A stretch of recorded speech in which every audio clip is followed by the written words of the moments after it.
చేసుకుని దేవాది దేవుడు మనకు అనుగ్రహించిన ప్రభు దినం, పరిశుద్ధ దినం, ఆదివారం ప్రభు బిడ్డలుగా మనమందరము కలిసి ప్రభుని ఆరాధించుకుందాం. ప్రార్థన చేసి ఆరాధన ప్రారంభించుకుందాం. మమ్మల్ని మిక్కిలిగా ప్రేమించుచున్న మా పరిశుద్ధ అద్వితీయ దేవ, శుభదినం, ప్రభుదినం నీ పరిశుద్ధ దేవాలయంలో నీ ప్రజలుగా మేము కూడి ఆరాధించుచుండగా నీ రాజ్యం మా మధ్య వచ్చును గాక. ఈ ఆరాధనలో ప్రభు పాలు పొందుచున్న ప్రతి కుటుంబాన్ని, ప్రతి వ్యక్తిని దీవించబడును గాక. ప్రభు ఈ ఆరాధన క్షణంలో వీక్షిస్తున్న ప్రతి కుటుంబానికి ఆశీర్వాదం ఉన్నట్లుగా నీ సన్నిధి, నీ ప్రసన్నత ఆది మొదలు ఆఖరి వరకు తోడే వచ్చి నడిపించమని యేసు ప్రభు పేరిట అడిగి పెడుకొనుచున్నాము తండ్రి. ఆమేన్.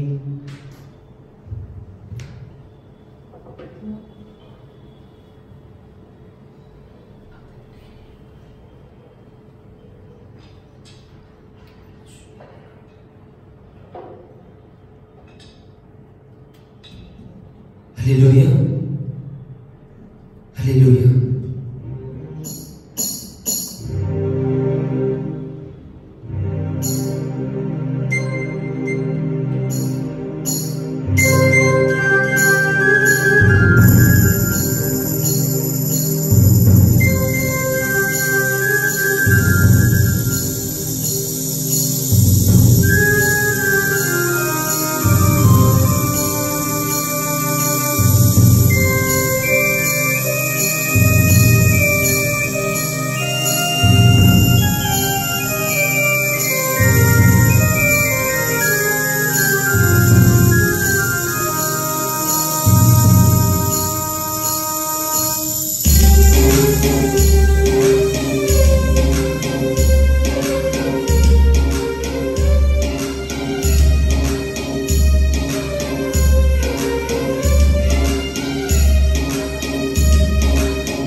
Yes,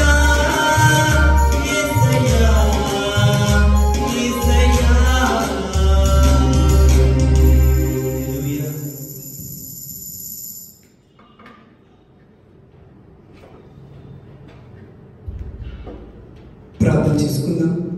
జరుగుతున్న ఈనాటి శుభ పునరుద్ధరణ ఆదివారపు ఆరాధనలో దేవుని సన్నిధి, పరిశుద్ధాత్మ దేవుని ప్రత్యక్షత నిండుగా మనకు అనుగ్రహించబడినట్లుగా మన మధ్యలో సహోదరుడు అనిల్ వచ్చి ప్రార్థిస్తుండగా అందరూ కళ్ళు మూసుకుని ఎక్కడ ఉన్నప్పటికీ అందరూ కలిసి తమ్ముడు అనిల్తో కలిసి ఏకీభవించి దేవుని సన్నిధిలో ప్రార్థన చేద్దాం.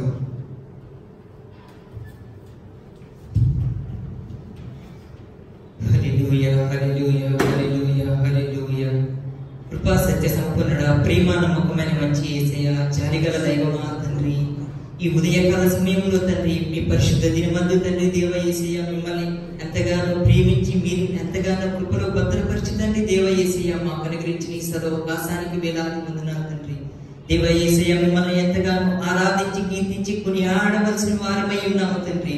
అయినప్పటికీ తండ్రి దేవ యేసయ్య మా దేశంలో ఉన్న కొద్ది ఇబ్బందులను బట్టి తండ్రి దేవ యేసయ్య మీ సన్నిధికి తండ్రి యేసయ్య అందరం కలిసి రాలేకపోతున్నందుకు తండ్రి దేవ యేసయ్య చింతగా ఉన్నప్పటికీ తండ్రి దేవ యేసయ్య ఆన్లైన్ ద్వారా తండ్రి దేవ యేసయ్య మీరు ఎంతగానో మమ్మల్ని కృపలో భద్రపరిచి తండ్రి దేవ యేసయ్య మంచి వాక్యాన్ని తండ్రి దేవ మంచి ఆరాధనలు జరిగిస్తున్నారు తండ్రి.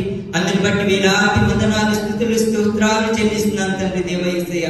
ఆన్లైన్ లో తండ్రి దేవ యేసయ్య ఈ ఆరాధన అంతా తండ్రి దేవ యేసయ్య మీ నామానికి మహిమార్థంగా ప్రతి ఒక్క బిడ్డ తండ్రి మీ సన్నిధి అనుభవించు విధముగా తండ్రి దేవ యేసయ్య ఈ ఆరాధన అంతా మీ నామ మహిమార్థంగా జరిగించమని ప్రార్థన చేయించున్నాం తండ్రి దేవ యేసయ్య.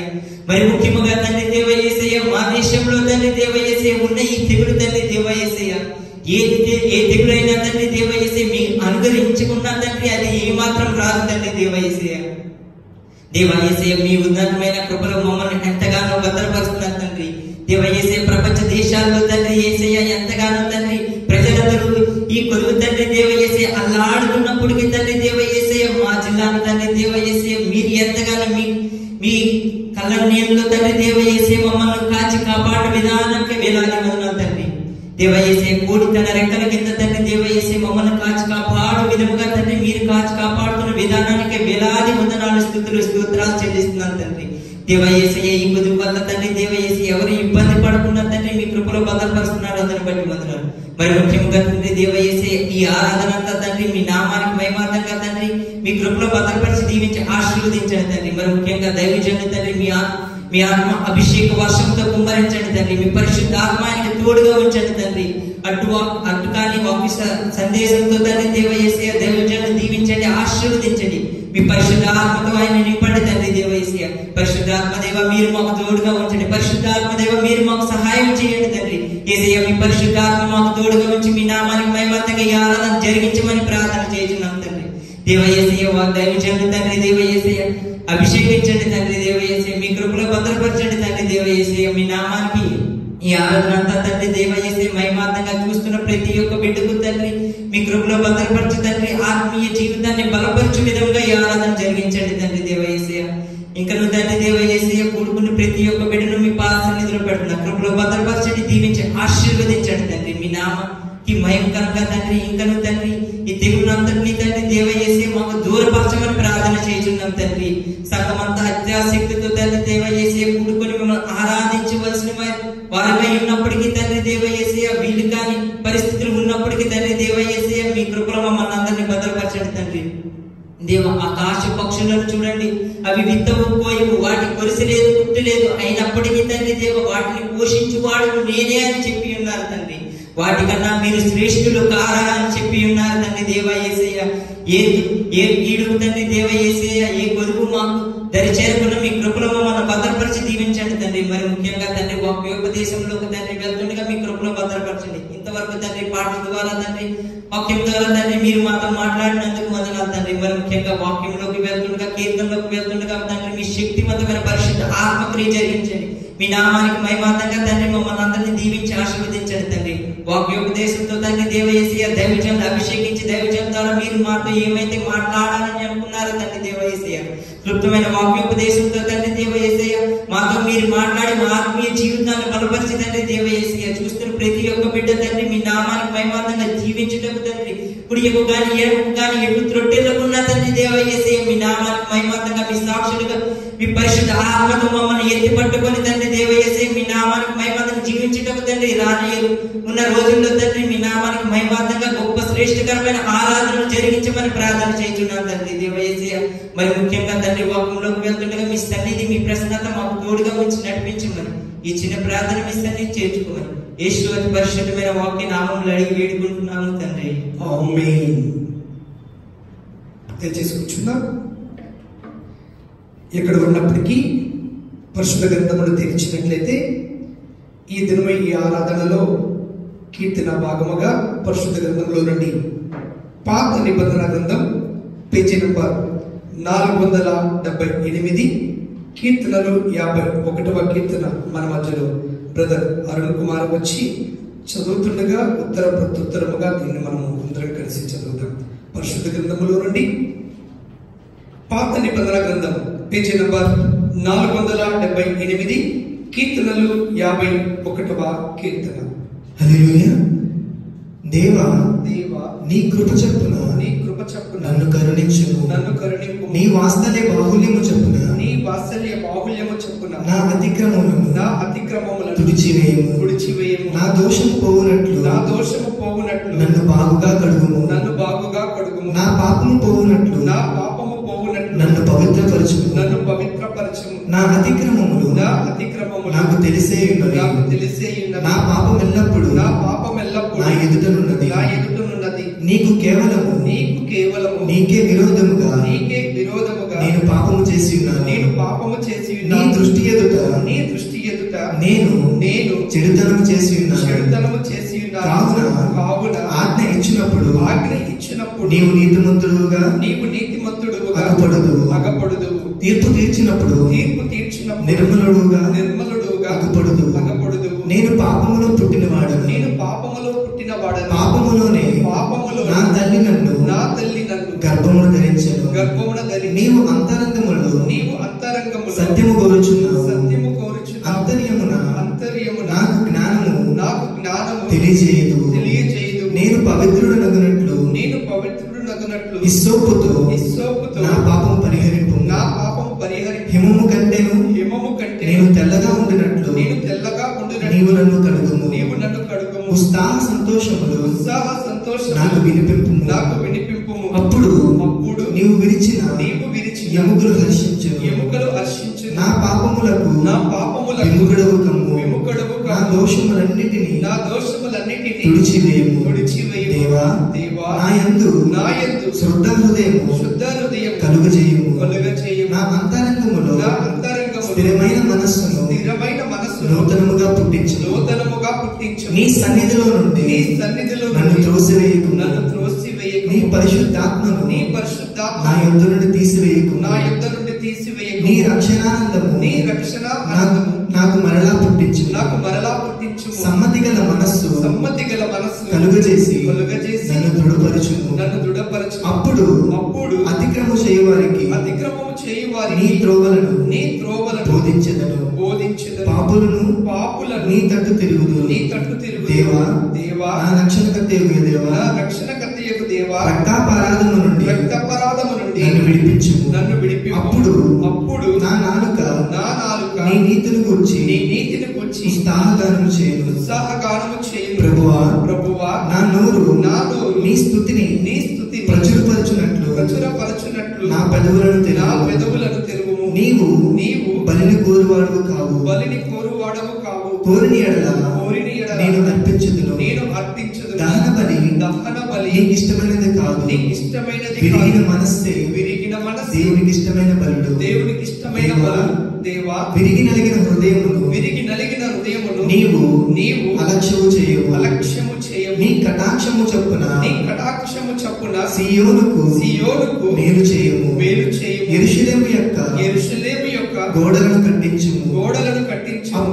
అప్పుడు నీతియుక్తములైన బలులను దహన బలులను సర్వాంగ హోమములను నీకు అంగీకృతములగును.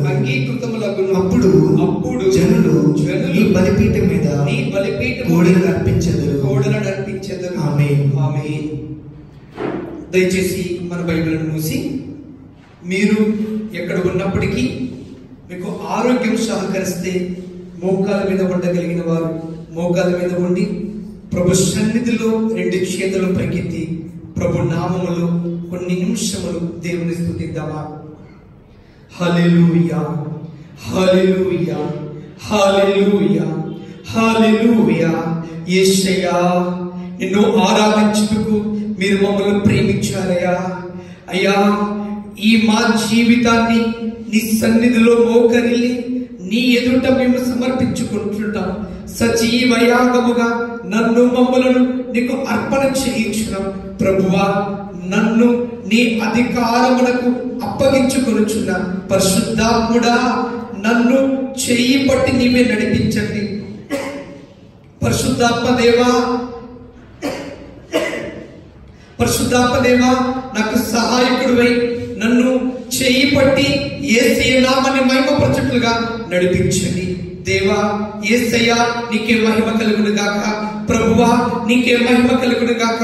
ప్రభువా, నీకే మహిమ కలుగును గాక. ఇంతవరకు నడిపించిన వాడవు, ఇంతవరకు పోషించిన వాడవు, ఇంతవరకు కాపాడుచున్న దేవుడవు అయ్యా.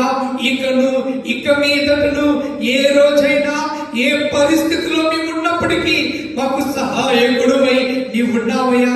మమ్మల్ని నడిపించుటకు నీవు ఉన్నావయ్యా. నీవు మమ్మల్ని నడిపించు వాడవయ్యా. నీ రాజ్యం చేరునట్లుగా, నీ రాజ్యం చేరు వరకు కుడి ఎడమకు త్రొట్టిల్లిపోకుండా చెయ్యి పట్టి యేసయ్యా నన్ను నడిపించువా తండ్రి, నన్ను నడిపించువా దేవా. ఈ కష్టకాలములో, ఈ శ్రమ దినములలో, ఈ ఇబ్బందులు పడుచున్న ఈ రోజులలో అయ్యా, నీవే నాకు తండ్రివి, నీవే నాకు సహాయకుడు అని నీకు సమర్పించుకొనుచున్నాం అయ్యా. సింహం పిల్లలు లేమి గలవై ఆకులు కొట్టుమేమో గాని యెహోవా నిన్ను ఆశ్రయించిన వారికి ఏ మేలు కొదువై ఉండదు అని చెప్పిన దేవా, నిన్ను ఆరాధించుచున్న మా జీవితాన్ని, మా కుటుంబాన్ని చెల్లు సమర్పిస్తున్నాం ప్రభువా. నీవే మమ్మలను ఆదరించండి, ఆదుకొనండి, పోషించండి, నడిపించండి, సహాయకుడిపై నడిపించండి. హల్లెలూయా, హల్లెలూయా, హల్లెలూయా, హల్లెలూయా. యేసయ్యా, యేసయ్యా, యేసయ్యా, ఎక్కడ నా నామములో 2 లేక 3 ఏకీభవించి ముందర వారి మధ్య ఉంటారని సెలవిచ్చిన దేవా, ఈ దినం మేము కుటుంబముగా కూడి ఆరాధించుచున్నప్పటికీ మాలో, మా మధ్య నీవు ఉన్నావు తండ్రి. నీ సన్నిధి నివసింపచేసావయ్యా. నీ ఆక్షముడు మా మధ్య నివసింపచేయించినావయ్యా. అందరి బట్టి వందనాలు. నీవు మా కన్నీలు తుడుచుటకు నీ ఒక్కడివే ప్రభుడవయ్యా, సమర్థుడవయ్యా. అయ్యా, జారి పడుతున్న ప్రతి కన్నీటిని తుడుచుడుగా దేవుడవు నీవు గనక అయ్యా, మా స్థితులను, మా పరిస్థితులను మార్చగలవాడవు. నీ సాక్షిగా, నీ గొప్ప నామానికి మహిమగా, నీ రాజ్యానికి మహిమ తెచ్చే బిడ్డగా, కుటుంబముగా నన్ను మమ్మలను దర్శించండి, దీవించండి. హల్లెలూయా. మమ్మల్ని మిక్కిలిగా ప్రేమించుచున్న మా పరలోకపు తండ్రి, నీవు ఏర్పరిచిన ప్రభు దినం ఏ స్థితిలో అయినా నీవు గొప్ప దేవుడవు. ఈ స్థితిలో ఇట్టి విధముగా నీ గొప్ప నామాన్ని మహిమపరిచి కృపా ఆధిక్యత, ఆరాధించే ధన్యత నాకు మాకు ఇచ్చినందుకే నీకే మహిమ పరుస్తూ నీ సన్నిధి మాకు తోడే ఉండండి. మరి యేసు ప్రభు పేరిట అడిగి వేడుకొనుచున్నాము తండ్రి, ఆమేన్. దయచేసి కూర్చుందాం.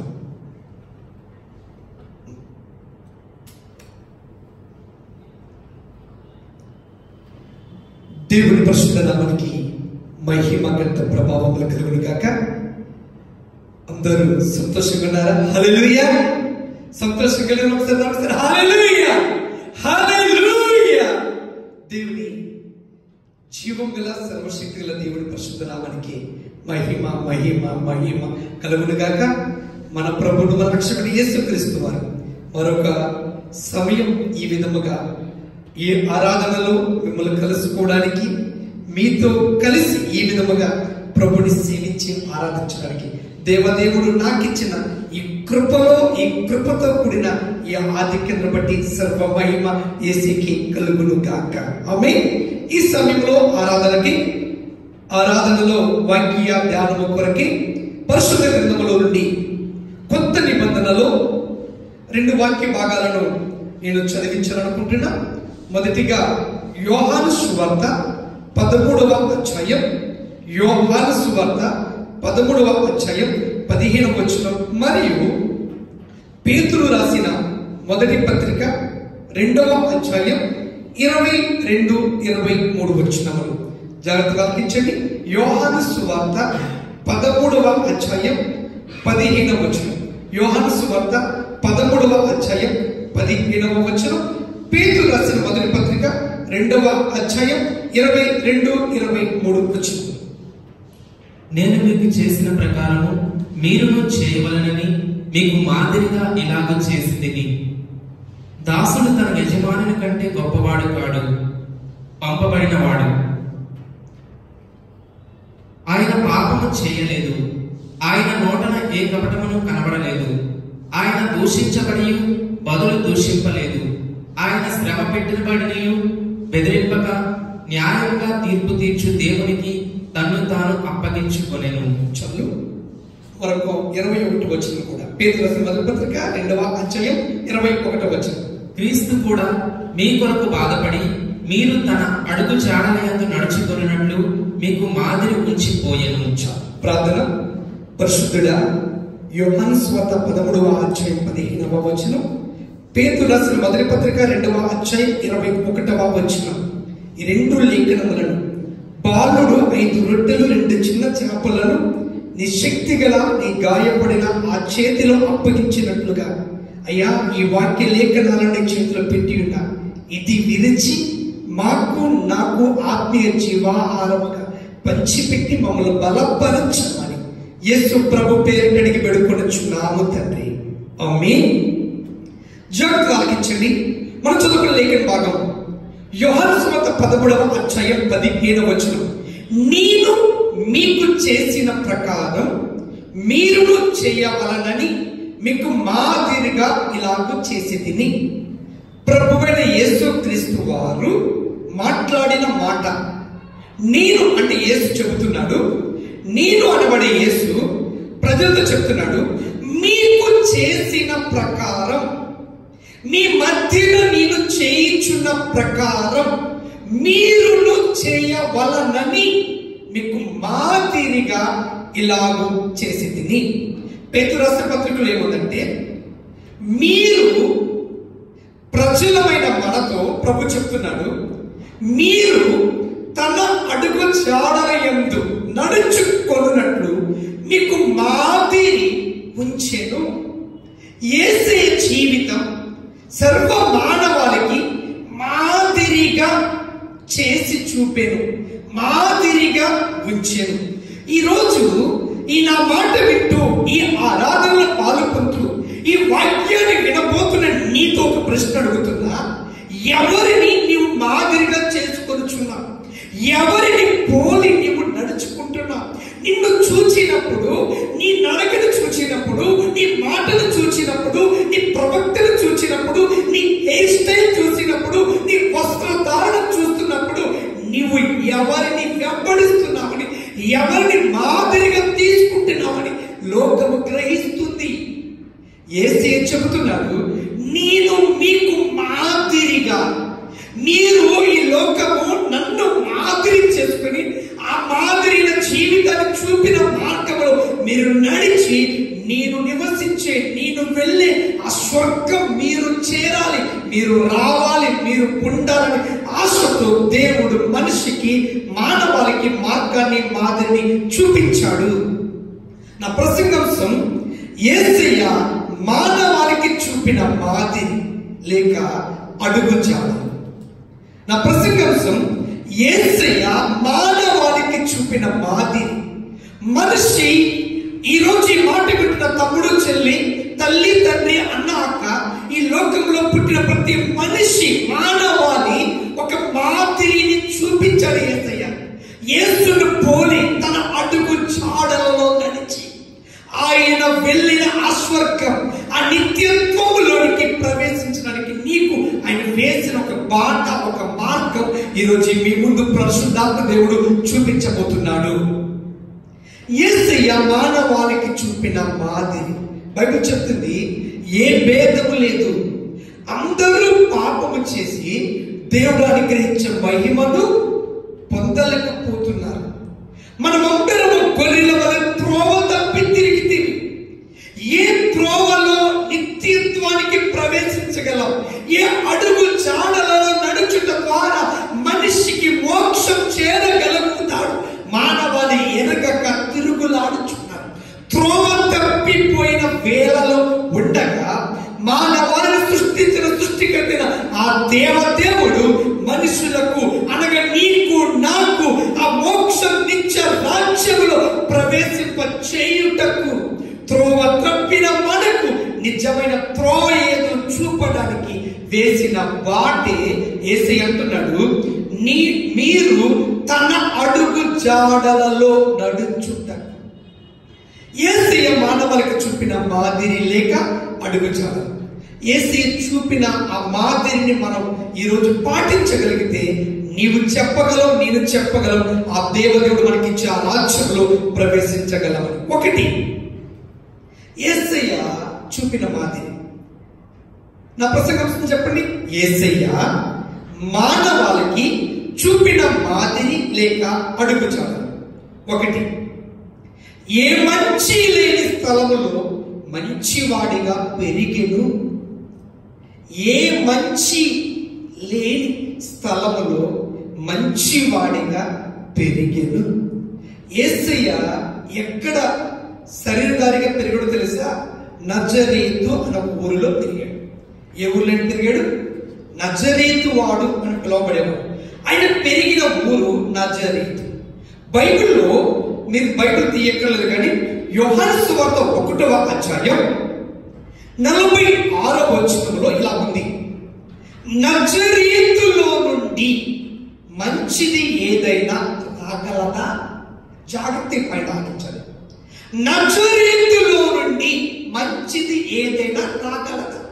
ఈ మాట ఫిలిప్పు అనే ఒక వ్యక్తి యేసుని నమ్ముకొని తన స్నేహితుడు నతనీయులకు చెప్తున్నాడు. ఏమంటే, నేను యేసుని నమ్ముకున్నా, యేసుని ఇష్టపడుతున్నా, యేసు దేవుణ్ణి ఆరాధిస్తున్నా అని చెబితే అక్కడ ఉన్న నతనీయులు అంటాడు, ఎవరు యేసు ప్రభు?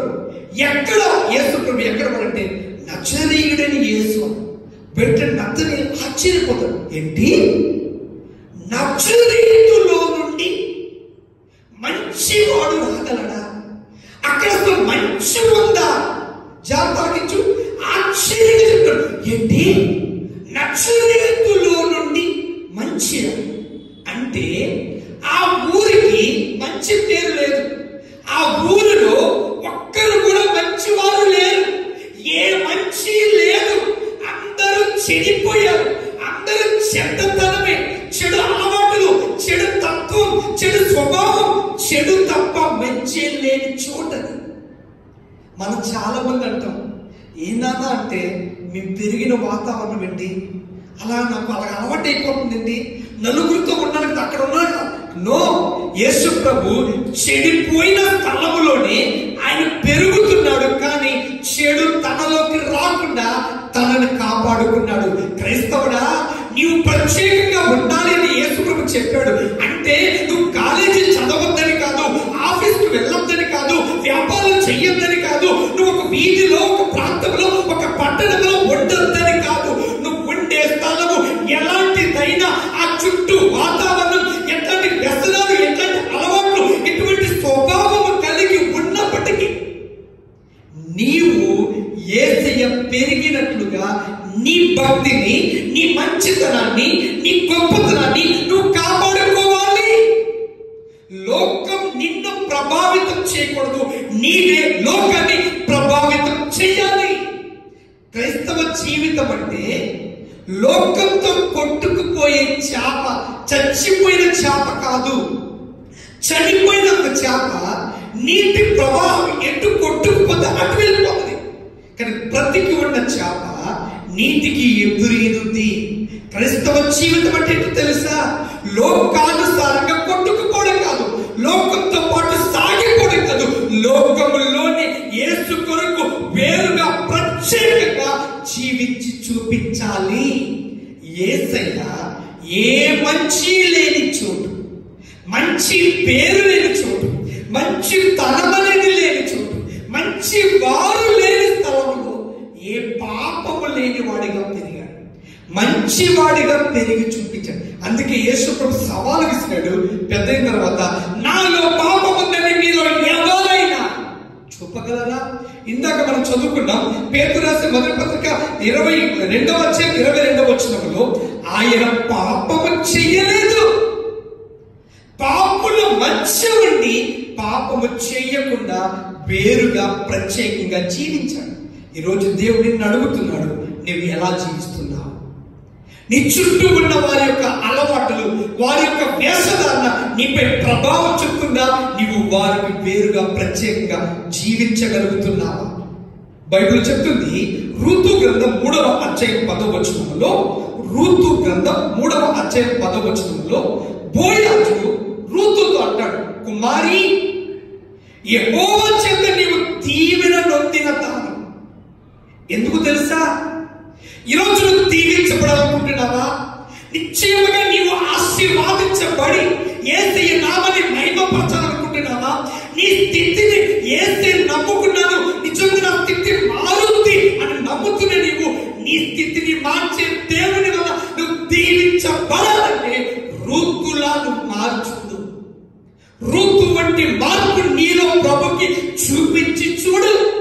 బోయజు రూతుతో అంటాడు, కుమారి రూతు, యెహోవా చేత నువ్వు దీవెన నొందిందాను. ఎందుకో తెలుసా?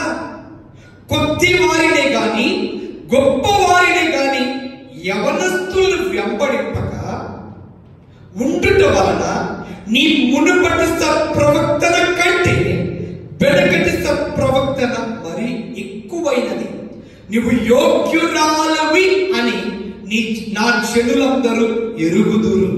ఈరోజు క్రైస్తవుడిగా పిలువబడ్డం గొప్ప కాదు, నీవు యోగ్యుడివి, మర్యాదస్తురాలివి, మంచిదానవి, మంచివాడవి, మంచిగా బ్రతుకుతున్నాం. ఎంత మంచివారండి, ఎంత గొప్పవారండి. వారిలో కపటం లేదు, వారిలో మోసం లేదు, వారిలో అన్యాయం లేదు. ఎంత మార్పు! ఒకప్పుడు ఎలా ఉండేవారు, ఇప్పుడు వారి మాటలో, వారి వస్త్రధారణలో, వారి నడవడికలో, వారి దినచర్యలలో ఎంత మార్పు అని ప్రజలు చెప్పుకునే మార్పు నీలో ఉందా? నీలో ఉందా? నిజముగా చూపగలిగితే ఏసీ నిన్ను కోరుతున్నది. మంచి లేని చూడు. ఒక ఆయన ప్రార్థన చేస్తున్నాడంట, నా దేశం మారాలి, నా దేశం మారాలి. 10 సంవత్సరాలు ప్రార్థన చేసిన దేశం మారకపోగా దేశ పరిస్థితులు మునుపటి కంటే ఇంకా అన్యాయం పెరుగుతుందంట. ఇంకా దేశం నేను మార్చలేను కానీ నా ప్రార్థనతో దేశం మారదు, కానీ నా రాష్ట్రం మార్చాలని ప్రార్థన చేయడం మొదలుపెట్టాడ. అతను 10 సంవత్సరాలైంది, రాష్ట్ర పరిస్థితులు కూడా మునుపటి కంటే అన్యాయం అధికమవుతుందంట. నా రాష్ట్రాన్ని నా ప్రార్థన మార్చలేదు కానీ నా పట్టణం, నా జిల్లా మారాలన్నాడ. 10 సంవత్సరాలు జిల్లా మారలేదంట. ఇంకో 10 సంవత్సరాలు నా పట్టణం మారాలనుకున్నాడ, పట్టణం మారట్లేదంట. ఇంకో 10 సంవత్సరాలు నేను పుట్టిన ప్రాంతం మారాలని ప్రార్థన చేశాడట. ఎంతకీ మారట్లా. అప్పుడు ఒక దైవజనుడికి వెళ్ళి, అయ్యగారు నా ప్రార్థన దేవుడు ఎందుకు ఆలకించట్లా? ఏం ప్రార్థన చేశావు? 10 సంవత్సరాలు దేశం కోసం ప్రార్థన చేశాను, మారలేదు. 10 సంవత్సరాలు రాష్ట్రం కోసం ప్రార్థన చేశాను, మారలేదు. 10 సంవత్సరాలు పట్టణం కోసం ప్రార్థన చేశాను, మారలేదు. 10 సంవత్సరాలు నా ప్రాంతం కోసం ప్రార్థన చేశాను, మారలేదు. అంటే పాస్టర్ చెప్పాడు, మొదట నన్ను మార్చుము దేవా, నేను మారాలి దేవాన్ని ప్రార్థించి, నీవు మారినప్పుడు నిన్ను బట్టి నీ ప్రాంతం మారుతుంది, నీ ప్రాంతాన్ని బట్టి నీ పట్టణం మారుతుంది, నీ పట్టణాన్ని బట్టి రాష్ట్రం, రాష్ట్రాన్ని బట్టి దేశం మారుతుంది. ముందు నీవు మారు. ఈరోజు మన దేశంలో కానీ ప్రపంచంలో కానీ ఎన్నో సంస్కరణలు, మూఢాచారాలను వెళ్ళగొట్టడానికి నడుము బిగించిన వారు ఒక్కొక్కరే. ఒక్క వ్యక్తి నిలబడి ఆ వ్యక్తి చేస్తున్న ఆ యొక్క మాదిరిని ఫాలో అయ్యి ఈరోజు సంస్కారవంతమైన అనేక సంస్కరణలు దేశంలో అమలవుతున్నాయి. అలా అయితే నీవు నీ కాలేజీలో కానీ, నీ ఆఫీసులో కానీ, నీ వ్యాపారంలో కానీ, నీ ఇంటిలో కానీ, నీ ఉంటున్న స్థలంలో కానీ నీలో నిజమైన మార్పును చూపిస్తే అంత 100 మందిలో నువ్వు మారి చూచు, మాదిరిగా జీవించు.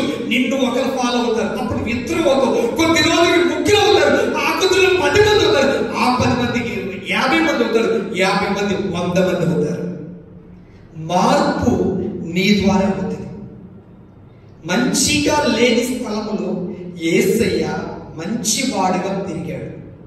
ఏ పాపం అంటని వాడిగా, తనలో ఎత్తి చూపుదామని ఎంత వెతికినా తప్పిదం కనబడని నిజాయితీ, నీతి, భక్తిని కనపరిచి చూపించాడు. ఈరోజు నీ అంతరంగంను ప్రశ్నించుకో. నిజంగా నీవు అంత భక్తిగా ఉండగలుగుతున్నావా? ఒక్కరి మీద నింద మోపడం యేసుకి ఇష్టం ఉండదు. నిన్ను అడుగుతున్నాడు. ఆదాము అవ్వ జీవితం మనకు తెలుసు. ఆదికాండం 1వ వచనం. ఆదాము ఎందుకు ఈ పండు తిన్నావంటే నీవిచ్చిన ఈ స్త్రీ, అనగా తన తప్పును తాను ఒప్పుకోకుండా ఇతరుల మీద నెప్ప మోపుతున్నావు. యేసుకి ఇష్టం లేని ఒక లక్షణం, నీవు ఇతరుల మీద నింద మోపడం. నా యేసే ఇష్టపడు. నీ చుట్టూ పరిస్థితులు ఎలా ఉన్నప్పటికీ నీవు మాత్రం స్టాండర్డ్ గా యేసు కొరకు జీవించాలని ప్రభువుని ఇష్టపడుతున్నావు. ఆదాము అవ్వ మీద నెట్టేద్దాం చూశాడు, దేవుడు ఒప్పుకోలే. ఈరోజు నువ్వు అనుకోవచ్చు, ప్రభువా నన్ను ఇక్కడెందుకు పుట్టించావు ప్రభా? అక్కడ పుట్టుంటేనా, పాస్టర్ గారి ఇంట్లో పుట్టుంటేనా? నువ్వు ఎక్కడ పుట్టావన్నా కాదు, దేవుడు నిన్ను అడుగుతున్నాడు. నువ్వు ఎక్కడ ఉన్నా యేసు చెప్తున్నాడు, నేను మాదిరిగా మంచి లేని నజరేతులో మంచి వాడను. ఏ మంచి లేని ఆ స్థలంలో ఎవరు చేత ఏలెత్తి చూపించుకోలేదు. చూపబడని భక్తిని, నిజాయితీని, నీతిని, పరిశుద్ధతను జీవించి చూపించంటున్నాడు. నీవు కూడా నీ చుట్టూ పరిస్థితులు ఎలా ఉన్నా, నీ చుట్టూ ఉన్న పరిస్థితులు ఎలా ఉన్నా, నీవు మాత్రం తప్పిపోకుండా, త్రొట్టిల్లిపోకుండా, జారిపోకుండా, లోకంలో కొట్టుకుపోకుండా దేవుని కొరకు నిలబడి చూపించు.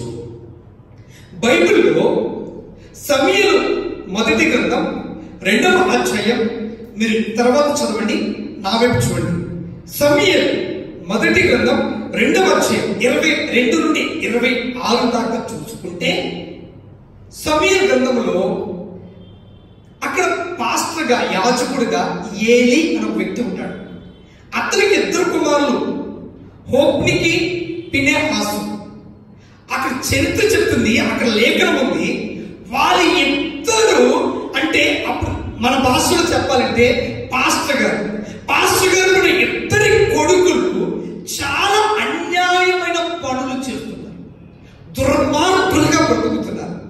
అదే చోటు, అదే పాస్టర్ గారి ఇంటి దగ్గర సమూయేలు ఒక బాలుడు కూడా పెరుగుతున్నాడు.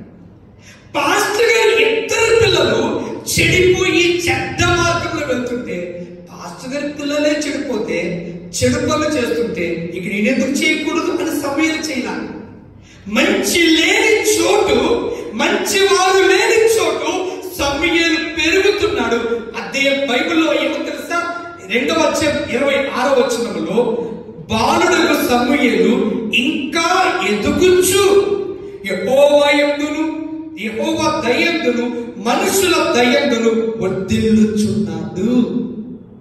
తన కుడి పక్కన ఎడ పక్కన బాలుడైన సమూయేలు ఉన్న చోటు ఇద్దరు చెడ్డవారు ఉన్నారు, ఇద్దరు అన్యాయస్తులు ఉన్నారు. కానీ వారు అన్యాయం చేస్తూ చెడు పనులు చేస్తున్నా ఇంకా అంటే అక్కడ ఆ చోటు, ఆ స్థలంలో వారి మధ్య, వారిలో ఒకరిగా కాకుండా వారికి వేరుగా దేవుడు కోరిన, దేవుడు మెచ్చిన, దేవుడు ఆశీర్వదించగలిగే భక్తి పరుడుగా సమూయేలు పెరిగాడు. అందుకే సమూయేలును దేవుడు అంతగా హెచ్చించాడు. ఈరోజు సమూయేలు చరిత్ర మనకు నేర్పించి తెలుసా? ఏలి పాస్టర్ గారి పిల్లలు చెడ్డవారినప్పటికీ, అక్కడ మన భాషలో చెప్పాలంటే ఆయన ఒక విశ్వాసి అనుకున్నాం. ఒక విశ్వాసి, ఒక శిష్యుడిగా పెరుగుతున్నాడు. చిన్నవాడు అయినా చిన్న వయసులో త్వరగా తన చుట్టూ పరిస్థితులు ప్రభావితం చూపుతాయి. కానీ యెహోవా దయందును, మనుషుల దయందును వర్ధిల్లుచున్నాడు. ఈ మాట వింటున్న నీవు నీ చుట్టూ పరిస్థితులు బట్టి కాదు, నీవు క్రైస్తవుడిని, నేను క్రీస్తు రక్తములో కడగబడి ఆయన కొరకు జీవించవలసిన వ్యక్తిని అన్న భయముతో అన్న జీవితం మనం జీవించాలి. బైబిల్లో నోవహు కాలం చూస్తే ఆదికాండం 6వ అధ్యాయం 11-12 వచనములు ఇలా ఉంది. భూలోకమును దేవుడు చూచినప్పుడు దేవుని సన్నిధి చెడిపోయి ఉండెను. భూమి మీద సమస్త శరీరులు తమ మార్గమును చెరిపి వేసుకుని ఉన్నారు. అందరూ భూమి మీద నరుడుగా పుట్టిన అందరూ తమ మార్గాన్ని చెరుపుకొని తమకు తెలిసిన, తమకు నచ్చిన, తమకు ఇష్టం వచ్చినట్లుగా విచ్చలి విడిగా అన్యాయపు మార్గాల్లో వెళ్తుంటే ఆ రోజుల్లో అందరూ చెడ్డ రోజుల్లో ఒక్క నోవహు తన కుటుంబం నీతిమంతుడుగా జీవించి చూపించారు. దేవుడు కనుక నోవాహుని ప్రేమించాడు, దీవించాడు, ఏర్పరచుకొని అందరు నశించిన రోజుల్లో నోవాహు బ్రతికి పట్టగట్టాడు తన కుటుంబం. ఈ మాట వింటున్న మీతో అడుగుతున్నా, నీవు నీ చుట్టూ ఉన్న వారి మీద వంక పెడితే కుదరదు, నెపములు పక్క వారి మీద వేస్తే కుదరదు. వారు తిట్టారు కాబట్టి తిట్టారండి, వారందరూ అలాగా చెడ్డగా అబద్ధం చెప్పకపోతే బతకలేమండి. ఈ రోజుల్లో కష్టమండి, అందరూ చేస్తున్నారండి, అందరితో పాటు చేయకపోతే నన్ను వేరుగా పిచ్చిగా చూస్తారండి అని వారితో పాటు నువ్వు చేస్తే వారు వెళ్ళి ఆ నిత్య నరకానికి నీవు వెళ్ళవలసి ఉంటుంది. జాగ్రత్త. వేరుగా ఉండవు, ప్రత్యేకంగా ఉండవు, మార్పు చెంది జీవించు. యేసయ్య ఏ మంచి లేదు, అక్కడ మంచి లేదు నా చరిత్ర, కానీ తాను మంచివాడిగా బ్రతికి చూపించాడు. తన చుట్టూ పరిస్థితులు ఎలా ఉన్నప్పటికీ ఈరోజు ఈ మాట అడుగుతున్నా, చాలా ప్రాంతాలకి నేను సువార్త పరిచయకు వెళ్ళినప్పుడు కానీ, అవసృష్టికి వెళ్ళినప్పుడు కానీ కొన్ని వీధుల్లో విశ్వాసులు అనబడేవారు కూడా గొడవ వచ్చిందంటే నోటుకు వచ్చిన మాటలు మాట్లాడుతున్నారు. ఎందుకమ్మా నువ్వు క్రైస్తవురాలు కదా, అలా మాట్లాడచ్చా, ఆ పదములు నీ నోటి నుండి రావచ్చా అంటే, పాస్టర్ గారు మా వీధిలో అలా మాట్లాడకపోతే బతకనివ్వరండి, ఒకవేళ బ్రతకడం కష్టమైతే ఆ వీధి ఖాళీ చేసి సొంతిల్లండి. అమ్మే నరకానికి వెళ్ళి అగ్నిలో ఆహుతి అయ్యే కంటే ఇక్కడ సొంతిల్లు పోగొట్టుకుని పరలోకములో నిత్యత్వములో స్వర్గములో యుగాలు ఉండే ఆ నిత్య రాజ్యంలోనికి ఇల్లు ఉండడం గొప్ప భాగ్యం. ఈ 60, 80, 100 సంవత్సరాలు ఇల్లు కంటే పరలోకములో ఇల్లు నీకు ముఖ్యం. మంచిగా ఉండలేకపోతే మంచిగా ఉండాలి, ఉండవలసిందే. బైబిల్లో తప్పదు. నీ మాటలో కానీ, నీ జీవన విధానంలో కానీ యేసు ప్రభు చూపిన మాదిరి తన అడుగు జాడలు. ఏంటి అడుగు జాడ? ఒకటి, మంచి లేకపోయినా, మంచి వారిని చుట్టూ లేకపోయినా నువ్వు బ్రతికి మంచిగా చూపించాల్సిందే. ఇంకొక ఆప్షన్ లేదు నీకు, మరొక ఆప్షన్ నా దేవుడు ఇవ్వడం లేదు. మంచి లేని స్థలంలో ఉండి మంచివాడని పెరిగాను, మంచి పేరు పొందాను, మంచి పేరు తెచ్చుకోలేను. ఈరోజు ఎలా ఉంటున్నాను? ఎదుటివారు మా అమ్మను బట్టి, మా నాన్నను బట్టి, లేకపోతే మా చుట్టూ ఉన్నవారిని బట్టి నేను ఇలా చేశానంటే ఆదాముని క్షమించలేదు. ఆదాముని దేవుడు అంగీకరించలేదు, శిక్ష వేశాడు. దేవుని శిక్ష నీకు రాకుండా దేవుని ఆశీర్వాదం నీకు రావు. అందుకే ఇంత చదువుకున్న రూతుతో నీ మనుపటి ప్రవక్తన కంటే వెనకటి ప్రవక్తన. ఈ మాట వింటున్న నీవు ఇప్పటి వరకు ఒకవేళ నీ ప్రవర్తనలు సరి చేసుకోవలసి ఉంటే ఇప్పటికైనా మార్పు చెందు. యెహోవా చేతను దీవెన నొందిన వాడవు, దీవెన నొందిన దానవుగా పిలవబడతావు. 2 పరిశుద్ధ గ్రంథంలో నుండి లూకా శుభవార్త, లూకా శుభవార్త, అందరూ ఒకసారి బైబిల్ తెరవండి. 2.2 ఒకటో పాయింట్, ఏ మంచి లేని స్థలంలో మంచివాడిగా పెరిగాను. 2 లూకా శుభవార్త 2వ అధ్యాయం 40వ వచనం 52వ వచనం. బాలుడు జ్ఞానముతో నిండుకొనుచు ఎదిగి బలము పొందుచుండెను. దేవుని దయ ఆయన మీద నుండెను. 52వ వచనం. యేసు జ్ఞానమునందును వయస్సునందును దేవుని దయందును మనుషుల దయందును వర్ధిల్లుచుండెను. 2 జ్ఞానముతో నిండి ఉన్నారు. జ్ఞానముతో నిండుకున్నారు. జ్ఞానము కలిగి ఉన్నాడు. జ్ఞానము సంపాదించుకున్నాడు. 40వ వచనం ఉంది. బాలుడు అనగా యేసయ్య జ్ఞానముతో నిండుకొనుచు, జ్ఞానాన్ని పొందుకుంటున్నాడు, జ్ఞానముతో నింపబడుచున్నాడు. యేసయ్య మనకి మాదిరి ఇచ్చినంత సార్ మనము కూడా జ్ఞానాన్ని సంపాదించుకోవాలి. మన పరిభాషలో చెప్పాలంటే జ్ఞానం అనగా లోకానుసారంగా మాట్లాడుకుంటే చదువు. చాలా మంది అనుకుంటారు చదువు దేవుని కోసం ఏం అవసరంలా, చదువు లేకుండా దేవుడు వాడుకుంటాడు. యేసయ్య చదువుకున్నాడు. అక్కడ లేఖనం చాలా స్పష్టంగా చెప్తుంది. లూకా సువార్త 4:16 ఇలా ఉంది. యేసు వాడుక చొప్పున విశ్రాంతి దినమందు సమాజ మందిరములోనికి వెళ్ళి, యేసు వాడుక చొప్పున విశ్రాంతి దినమందు సమాజ మందిరములోనికి వెళ్ళి చదువుటకై నిలుచుచుండగా, యేసయ్య అక్కడ బైబిల్ తెరిచి ఉండొచ్చు, కానీ చదివేవాడు, ఆయన చదువుకున్నాడు. ఇప్పుడు చదివే రాని వ్యక్తి బైబిల్ చదవగలదా? చదువు అంటే చదవచ్చు, చదువుకున్నాడు. యేసు ప్రభు జ్ఞానంతో నిండుకుని ఉన్నాడు. మనం ఎంత మట్టుకు ఈ భూ సంబంధమైన జ్ఞానాన్ని తెలుసుకోవాలో, ఈ సంస్థ విషయాలు తెలుసుకోవాలో, చదువుకోవాలో అంత మట్టుకు శ్రద్ధగా చదువుకోవాలి. దేవుడు జ్ఞానముతో నింపుకొనుచున్నాడు.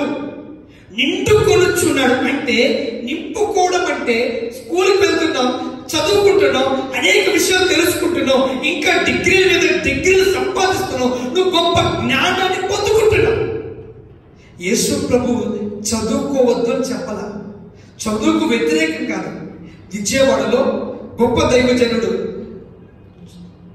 చార్ల్స్ పి జాకబ్ గారి యొక్క బ్రదర్ తమ్ముడు Philippi Jacob, doctor Philippi Jacob, తనతో నేను చిన్నతనంలో తనతో మాట్లాడుతున్నప్పుడు నేను బ్లెస్సర్ అని పిలిచేవాళ్ళు. బ్లెస్సర్తో మాట్లాడుతున్నప్పుడు బ్లెస్సర్ నీకు దేవుని సేవ పట్ల ఉద్దేశం ఏంటంటే తను చెప్పిన మాట, దేవుని సేవ చెయ్యడం గొప్ప భాగ్యం, కానీ ఈ భూమి మీద ఎంత గొప్పగా చదువుకోవాలో అంత గొప్పగా చదువుకొని దేవుని కొరకు నిలబడేవారు, ఏమి చదువు రాని వారు మాత్రమే కాదు, దేవుని కొరకు నిలబడేవారు గొప్పగా చదువుకొని గొప్ప జ్ఞానాన్ని పొంది ఆ జ్ఞానం దేవుని కొరకు వాడబడడం ఎంతో ఇష్టం అన్నారు. ఈ నా మాట వింటున్న మీతో అడుగుతున్నా, దేవుణ్ణి నమ్ముకున్న మనం మన చుట్టూ ఉన్న ప్రజల కంటే మనం మంచి జ్ఞానాన్ని పొందుకోవాలి. యేసు ప్రభు చెప్పాడు, మీరు ఎవరికైనా జ్ఞానం పొందుకుంటున్నాడు ధారాళంగా నీకు ఇస్తాడు. నువ్వు 10th పాస్ అవుతావు, ఇంటర్ పాస్ అవుతావు, డిగ్రీ, ఇంజనీరింగ్ లేక మంచి ఉన్నతమైన పిహెచ్డీలు, పీజీలు చదవడానికి దేవుడికి అవకాశం ఇస్తున్నాడు. నా మాట వింటున్న తమ్ముడు, చెల్లి, ఎవరు చెప్పనా, క్రైస్తవుడు బాగా చదువుకోవాలని ప్రభు కోరుకుంటున్నాడు. అందుకంటున్నాడు ధారాళంగా ఇస్తా, బాగా చదవండి. దేశంలో మంచిగా నిజాయితీగా చదువుకున్న మీరు, క్రైస్తవుడు అంటే నిజాయితీ పడు, గొప్ప ఆఫీసర్స్ గా నిజాయితీ పనులు వస్తే ఈ దేశం ఎంతో సుభిక్షంగా క్షేమంగా ఉంటుంది.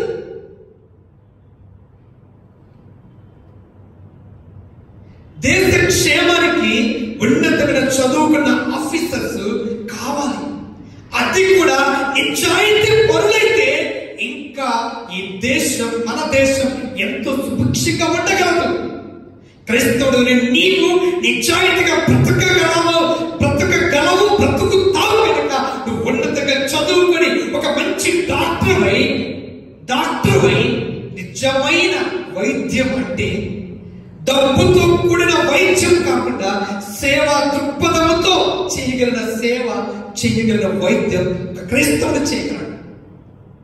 నా ఆశ, నా ప్రార్థన మన దేశంలో నిజమైన భక్తిగా బ్రతుకుతున్న క్రైస్తవులు చదువు పట్ల ఇంట్రెస్ట్ కలిగి దేవుడి దగ్గర ప్రార్థనతో, జ్ఞానం లేని వారు సైతం జ్ఞానం దేవుడి దగ్గర అడిగి ధారాళంగా ఇచ్చే దేవుడు ఉన్నాడు కనుక దాన్ని పొందుకుని ఉన్నతమైన చదువులు చదివి మన దేశాన్ని, మన రాష్ట్రాన్ని, మన ప్రాంతాన్ని ప్రభావితం చేయనట్లుగా దేవుడు మనం దర్శించును గాక.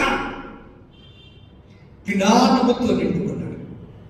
యోహాను సువార్త 8వ అధ్యాయం 6వ వచనంలో యేసయ్య వంగి తన వ్రేలుతో రాసెను. ఆయన రాయించున్నాడు అంటే ఆయన చదవచ్చు. ఈరోజు యేసు ప్రభు నమ్ముకున్న మనము బాగా చదువుకోవాలి.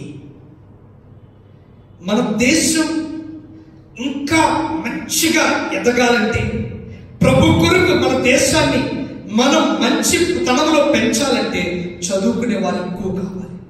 అందరూ ఎక్కువని కాదు, అందరూ చదువుకోవాలి. యేసు ప్రభు కూడా అదే చెప్తున్నాడు. ఆయన జ్ఞానముతో నిండి ఉండేది. 3 లూకా సువార్త 2వ అధ్యాయం 51వ వచనం. అంతటా ఆయన వారితో కూడా బయలుదేరి నజరేతునకు వచ్చి వారికి లోబడి ఉండెను. వారికి లోబడి ఉండెను. చెప్పండి, వారికి అంటే తల్లి తండ్రులకు లోబడి ఉండెను. మన అంశం యేసయ్య చూపిన మాదిరి. 1 మంచి లేని స్థలములో మంచివాడిగా పెరిగాడు. 2 జ్ఞానముతో నిండుకుని ఉన్నాడు. 3 తల్లి తండ్రులకు లోబడి ఉండెను. తల్లి తండ్రులకు లోబడి ఎంతవరకు లోబడి తెలుసా? 30వ సంవత్సరం వరకు పరలోకపు తండ్రి ఆ స్వార్థీకరణ, ఆ దైవ రాజ్య వ్యాప్తి కొరకైన పరిచర్య కొరకు తను అడుగు ముందడుగు వేసే ఆ క్షణము వరకు తల్లి తండ్రులకు లోబడి పెరిగెను. 30 సంవత్సరముల వరకు తల్లి తండ్రులకు లోబడి పెరిగెను. డాక్టర్స్ కానీ సైన్స్ ఏం చెప్తుందంటే, ఒక యవనస్తుడు, ఒక యవనస్తురాలు 30వ సంవత్సరం వయసు వచ్చే వరకు వారి ఆలోచనలు వారికి వారుగా సొంత నిర్ణయాలు, సరైన నిర్ణయాలు తీసుకోలేరు.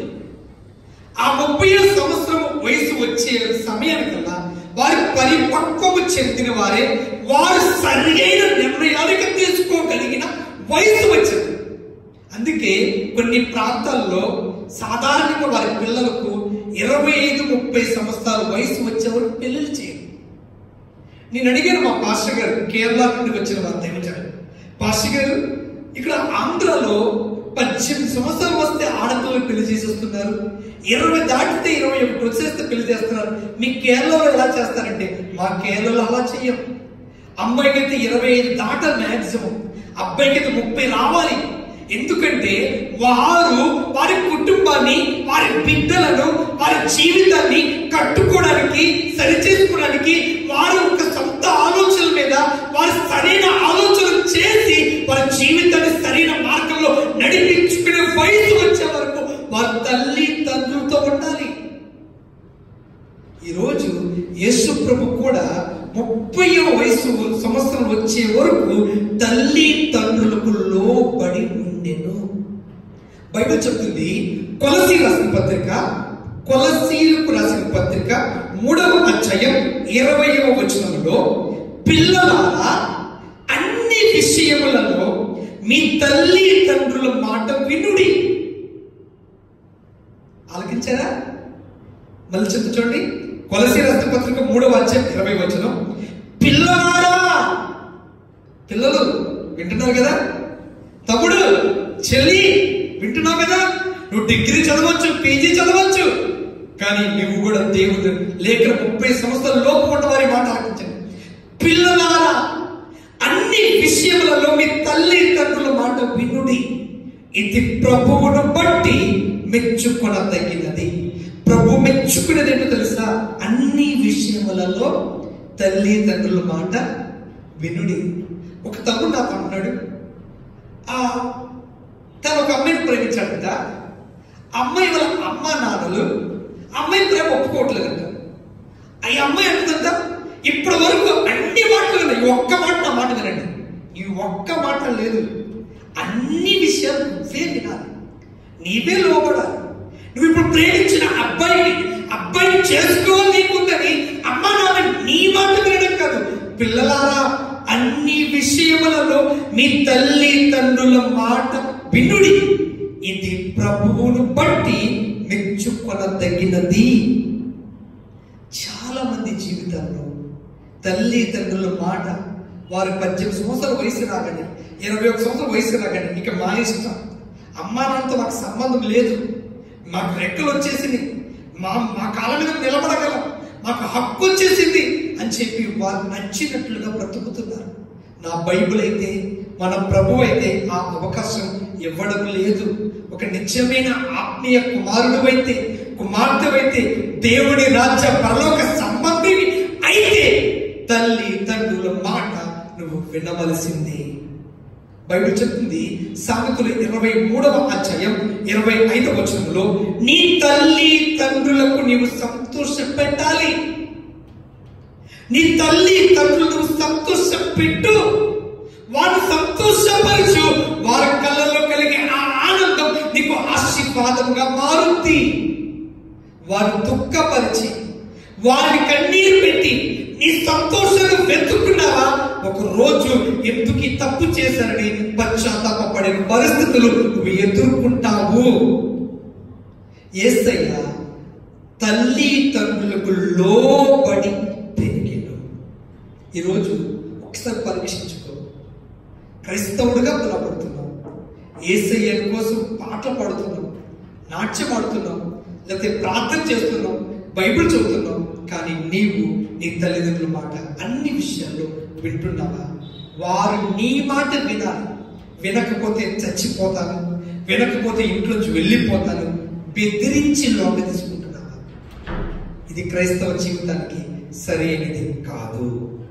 బైబిల్ చెప్తుంది, ఆదికాండం 22వ అధ్యాయం 1 నుండి 10 దాకా చూస్తే, ఆదికాండం 22వ అధ్యాయం 1 నుండి 10 దాకా చూస్తే, అక్కడ అబ్రహాము తన కుమారుని ఇస్సాకును పట్టుకుని మోరియా కొండ మీద బలి వెళ్తున్నాడు. అప్పటికి అబ్రహాము వృద్ధుడు, ఇస్సాకు యవనంలోకి వస్తున్న బాలుడే, బలవంతుడు. కానీ తన తండ్రి అయిన అబ్రహాము ఇస్సాకుని బలిపీఠం మీద తాళంతో కట్టి ఒక బలి పశువులాగా పడుకుంటూ పెట్టి కత్తి ఎత్తి నరకబోతున్నా మారు మాట పలకకుండా తండ్రికి లోపడుతున్నాడు. ఈరోజు నీవేం చేస్తున్నావు? సమూయేలు, హన్నా బాలుడు సమూయేలుని, చిన్న బాబుని మందిరానికి తీసుకువెళ్ళి దైవజనుడికి ఇచ్చిన మాట ప్రకారంగా, దేవుడి దగ్గర చేసుకున్న సమర్పణ ప్రకారంగా ఆ బాలుని అప్పచెప్పి టాటా చెబితే, తల్లి మాట కాదనకుండా తల్లిని సంతోష పెట్టి తల్లి మాటకు లోబడిన సమూయేలు తెలుసు కదా నీకు. ఈరోజు పాటలు పాడతాం, తల్లి మాటను ధిక్కరించిన సమూయేలు వలె, తండ్రి మాటను ఎదిరించిన ఇస్సాకు వలె నన్ను మార్చుము దేవా. పాటలు పాడతాం, అవసరమైతే ఇతరులకు చెబుతాం, కానీ నీవు లోబడుతున్నావా? యేసయ్య తల్లి తండ్రులకు లోబడి జీవించెను. ఆదికాండం ఒక లేఖనం చదువుకుందాం, తీయండి. పరిశుద్ధ గ్రంథంలో నుండి పాత నిబంధన పేజీ నంబర్ 22, ఆదికాండం 28వ అధ్యాయం, ఆదికాండం 28వ అధ్యాయం, ఆదికాండం 28వ అధ్యాయం 7, 8, 9 వచ్చినారు. యాకోబు తన తల్లిదండ్రుల మాట విని పద్దనరామునకు వెళ్లిపోయిననియు ఏసావు తెలుసుకున్నప్పుడు, ఇదిగాక కనాను కుమార్తెలు తన తండ్రి అయిన ఇస్సాకునకు ఇష్టురాండ్రు కారని ఏసావునకు తెలిసినప్పుడు, ఏసావు ఇష్మాయేలు వద్దకు వెళ్లి తనకున్న భార్యలు గాక అబ్రహాము కుమారుడైన ఇస్మాయేలు కుమార్తెయు నెబాయోతు సహోదరుడైన మహలతును కూడా పెళ్లి చేసుకునేను. నగరం చూడండి, ఇక్కడ యాకోబు తన అన్నయ్య ఏసావు ఇద్దరు మనకు కనబడతారు. యాకోబు 7వ వచనం తన తల్లి తండ్రుల మాట విని, తమ్ముడిని యాకోబు తన తల్లి తండ్రుల మాట విని లోబడి నడుచుచున్నాడు. ఏసావు అయితే తన తండ్రికి ఏమైతే ఇష్టం ఉండదో, తన తండ్రికి వ్యతిరేకంగా, తాను చెప్పేదానికి వ్యతిరేకంగా ఏసావుకు నచ్చినట్లుగా తిరగడం మొదలుపెట్టాడు. బైబిల్ చెప్తుంది, ఎబ్రీ పత్రిక 12వ అధ్యాయం 17వ వచనంలో ఏసావు ఆ తరువాత ఆశీర్వాదం పొందగోరి కన్నీళ్లు విడిచుచు దానికోసం శ్రద్ధతో వెతికిన మారు మనసు పొంద అవకాశం దొరకక విసర్జింపబడినని మీరు ఎరుగుదురు. ఏసావు ఆ తరువాత ఆశీర్వాదం కొరకు కన్నీళ్లు విడిచాడు. ఒక్కసారి పెళ్లి విషయంలో తప్పటడుగు వేస్తే ఆ తర్వాత అవకాశం ఉండదు. చాలా మంది పెళ్లి అనే విషయంకి వచ్చేసరికి, ఈ ప్రేమ అనే విషయంకి వచ్చేసరికి తల్లి తండ్రులు సైతం ఎదిరించడం, అదేదో గొప్ప హీరోయిజం, అదేదో గొప్పతనంగా భావిస్తున్నారు. తల్లి తండ్రులను లోబడ్డానికి సాగండి. యేసు ప్రభు ఈ మాట సుస్పష్టంగా చెప్పాడు, తల్లి తండ్రులకు లోబడి. యాకోబు తల్లి తండ్రుల మాట విని మాట చెప్పుని వెళ్ళాడు. అబ్రహాము దేవుడు, ఇస్సాకు దేవుడు, యాకోబు దేవుడుగా పిలువబడ్డాడు. ఏసావు జ్యేష్ఠుడైన ఇచ్చిన ఆ కృప కోల్పోయాడు. తల్లి తండ్రులకు వ్యతిరేకంగా నడిచి. గమనించండి, అన్ని విషయాల్లో తల్లిదండ్రులు లోపడండి. అన్ని విషయములు తల్లిదండ్రుల గౌరవానికి, వారి గౌరవం తక్కువ కాకుండా వారి గౌరవానికి మించి బతికి క్రీస్తును మహిమపరిచి జీవించండి. న్యాయాధిపతుల గ్రంథం 11వ అధ్యాయం, బైబిల్ తీయదులు కానీ న్యాయాధిపతుల గ్రంథం 11వ అధ్యాయంలో ఒక గొప్ప భాగం ఉంటుంది. ఒక మాట చెప్పి ముందుకు వెళ్ళిపోతారు. యోబ్దాను ఒక వ్యక్తి ఉన్నాడు. తాను యుద్ధానికి వెళ్ళేటప్పుడు దేవుడి దగ్గర ఒక మొక్కుబడి చేసుకుంటాడు. న్యాయాధిపతి గ్రంథం 11వ అధ్యాయంలో 31వ వచనంలో ఏమని దేవుడి దగ్గర మొక్కుబడి చేస్తాడంటే, యేసయ్య నన్ను గనక యుద్ధంలో జయమిచ్చి క్షేమంగా తిరిగి వస్తే నేను వచ్చుచుండగా నా ఇంటిలో నుండి, నా ద్వారము నుండి మొట్టమొదట, ఇంటి ద్వారం నుండి మొట్టమొదట ఏది బయలుదేరి వచ్చునో అది యెహోవాకు ప్రతిష్ఠిత మగును మరియు దహన బలిగా అర్పిస్తాను అని మొక్కుకున్నాడు. యుద్ధానికి వెళ్ళాడు, దేవుడి వల్ల జయం పొందుకున్నాడు. జయముతో ఇంటికి వస్తున్నాడు. ఇంత ఆనందంతో ఇంటికి వస్తుంటే, ఇంటికి వచ్చేటప్పుడు తన కూతురు, ఒక్కగానొక్క కూతురు తనకి ఎదురుగా రావడం మొదలుపెట్టింది. వెంటనే యొప్త గుండె బద్దలైపోయింది. నేను దేవుడికి మొక్కుబడి చేసుకున్నాను, నా ఇంటి ద్వారములో నుండి ఏది ముందు వచ్చునో అది దేవునికి ప్రతిష్ఠిత అగును మరియు దహన బలి అగును. అప్పుడు యొప్త తన కూతురుతో చెప్తాడు, కుమార్తెతో, అమ్మా ఎంత పని చేశావు, నీవు ముందుగా వస్తావని తలంచల. కారణం యొప్త ఒకే ఒక్క కూతురు, ఇంక కొడుకులు లేరు, పిల్లలు లేరు. నా ఒక్కగానే ఒక కుమార్తెమైన నీవు ఇప్పుడు దేవునికి మొక్కుకున్నాను, ఇక దేవుని దగ్గర చెప్పిన మాట తప్పలేనమ్మా. ఏం మొక్కున్నారు జాగ్రత్త ఆలోచించండి. అక్కడ వాక్యం ఉంది, యెహోవాకు ప్రతిష్ఠిత మగును మరియు దహన బలి అగును. కొంచెం జాగ్రత్తగా ఆలకిస్తే ప్రతిష్ఠిత మగును మరియు అన్న దగ్గర పైన ఒకటే రాయబడింది. ఫుట్ నోట్లో ఒకటి అన్న మాటకు అర్థం లేదా ఉంది. ఇప్పుడు చదవండి, ప్రతిష్ఠిత మగును లేదా దహన బలి అగును. మరియు అక్కడ తీసేసి ఒకటి ఉంది కాబట్టి కింద ఫుట్ నోట్లో లేదా ఉంది కాబట్టి ప్రతిష్ఠిస్తాను లేదా దహన బలి చేస్తాను, ఏదో ఒకటి చేస్తాను. ఇప్పుడు తన ఒక్కగా ఒక కూతురు తన ఎదురుకు వచ్చేసింది. ఇప్పుడు ఏం చేయాలి?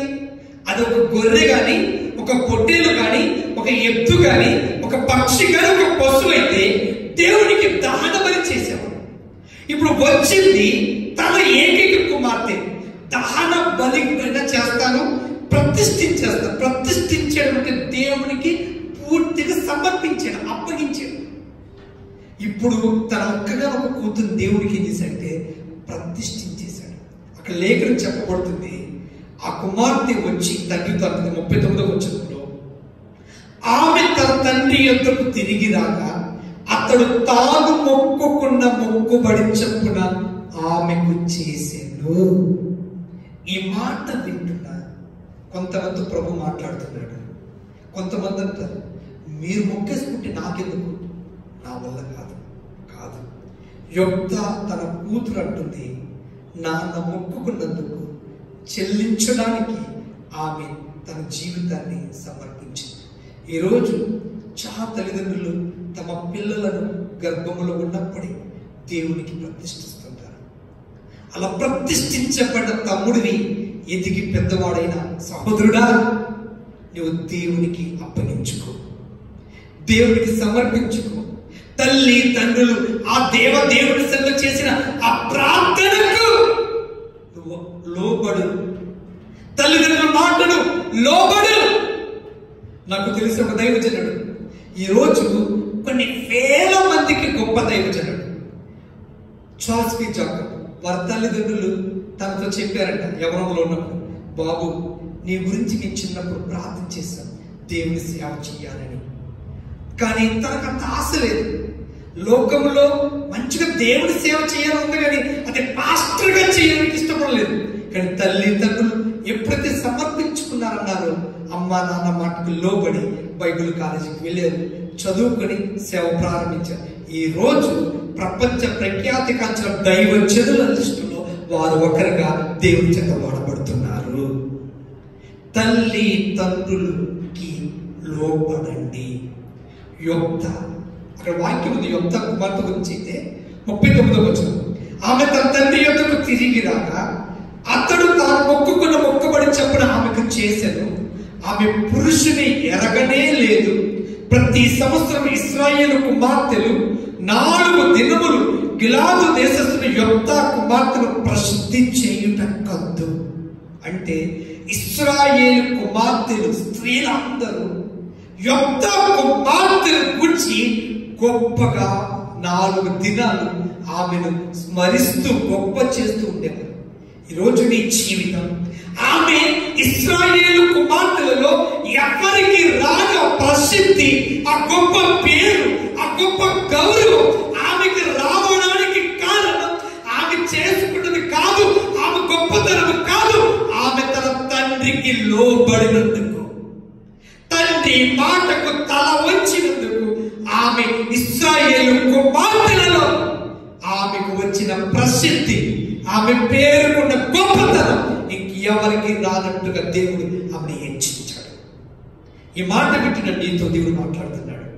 తల్లి తండ్రులు వారు సమర్పించారు, నాకు ఇష్టం లేదు అనుకో, దేవుడి కొరకు అడుగుపోయి దేవుడు వారి సమర్పణను అంగీకరించున్నాడు.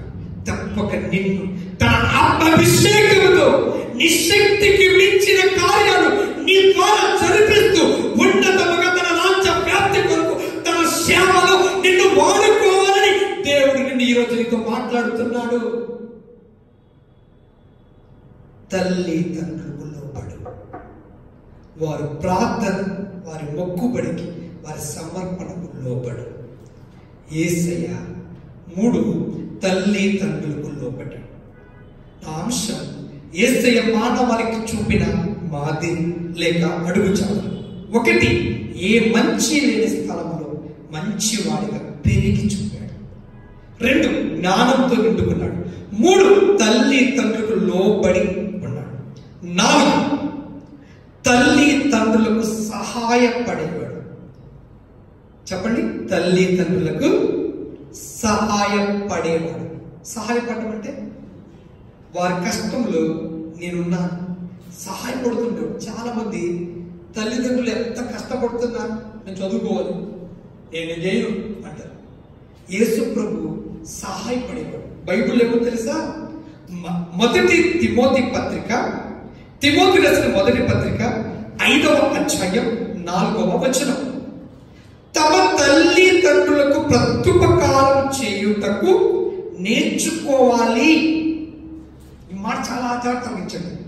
తమ తల్లిదండ్రులకు ప్రత్యుపకారం చేయుట నేర్చుకోవాలి. ఇది దేవుని దృష్టికి అనుకూలమై ఉంది. తల్లిదండ్రులకు ప్రత్యుపకారం, సహకారం, సహాయపడడం ఇది దేవుని దృష్టికి అనుకూలం. యేసు ప్రభు మాదిరిగా చేసి చూపించాడు. బైబిల్లో మత్తయి సువార్త 13వ అధ్యాయం 55వ వచనం. మత్తయి సువార్త 13వ అధ్యాయం 55వ వచనం. యేసును చూచిన వారు యేసే గురించి ఏమన్నారు తెలుసా? అక్కడ ఇతడు వడ్లవాడి కుమారుడు కాడా? వడ్రంగి పని చేసే యోసేపు తన భార్య ఆయన మరియా వారి కుమారుడు కాడా అన్నారు. అదే మార్కు సువార్త 6వ అధ్యాయం 3వ వచనం. మార్కు సువార్త 6వ అధ్యాయం 3వ వచనంలో ఏముందంటే వడ్లవాడు కాడా. మత్తయి సువార్తలో యేసు ప్రభు గురించి చెప్తారంటే ఈయన వడ్లవాడి కుమారుడు కాడా అంటే మీరు నాన్న వడ్రంగి పని చేసేవాడు కాదా అన్నారు. మార్కు సువార్తకు వచ్చేసరికి కాదు వడ్లవాడి కుమారుడు కాదు, ఈయన వడ్లవాడు కాడా అంటే ఈయన వడ్రంగి పని చేశాడు. మా ఇంటిలో రిపేర్ పనికి యోసేపు పిలిస్తే చిన్న పని అని చెప్పి ఈయనే వచ్చి చేశాడు.